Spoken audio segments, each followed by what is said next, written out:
Hi, I just wanted to spend some time sharing my experiences here in Omaha, Nebraska as we prepare for Christmas.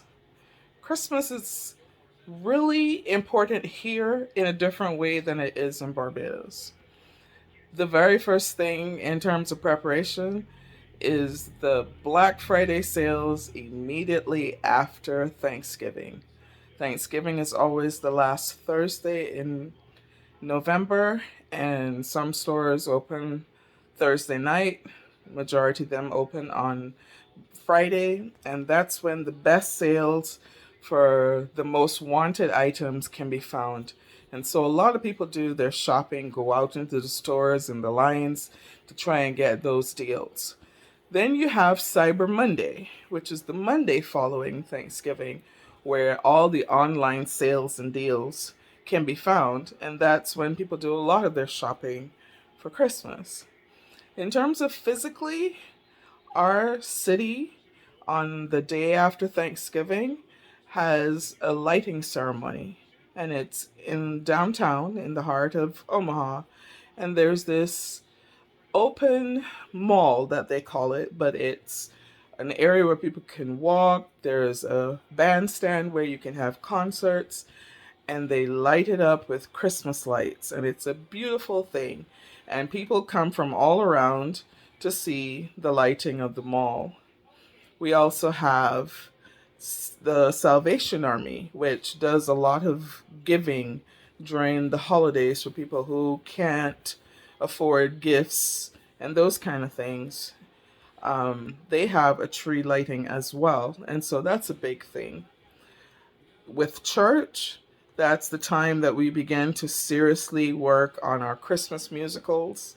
So there's rehearsals after rehearsal for our programs. And within the family, if you are married, as I have become recently, then you deal with blending families for Christmas. And so you can go Christmas Eve with one part of the family, and then Christmas Day, you go over to the other side of the family so that everybody gets visited and there's no hard feelings that we didn't come together for Christmas.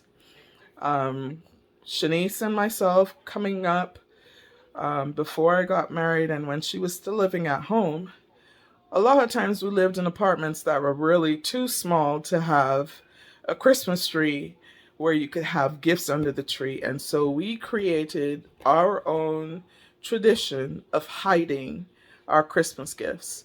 And so we always had maybe 3 or 4 gifts for each other, nothing too expensive, but we would hide them in the apartment. And then on Christmas morning, we would get up. I would make her have breakfast first, when of course she was dying to open her presents. And then after breakfast, we would play the game of finding these presents. And if you were close to finding it, you were hot. If you're far away from finding it, you were cold. And we have kept that tradition even now that she is grown and living on her own. When she comes over on Christmas Day, she wants to be able to look for some presents in our house as opposed to finding it all under the tree. It's a time for service on Christmas Eve with our church. And so we have a candlelight service where we do the lessons of Christmas and have Christmas carols in between. And then at the end of the service, everyone lights a candle and stands surrounding the pews in the church and sing Silent Night. And those are some of the special things that we have incorporated in our lives here in the US for Christmas.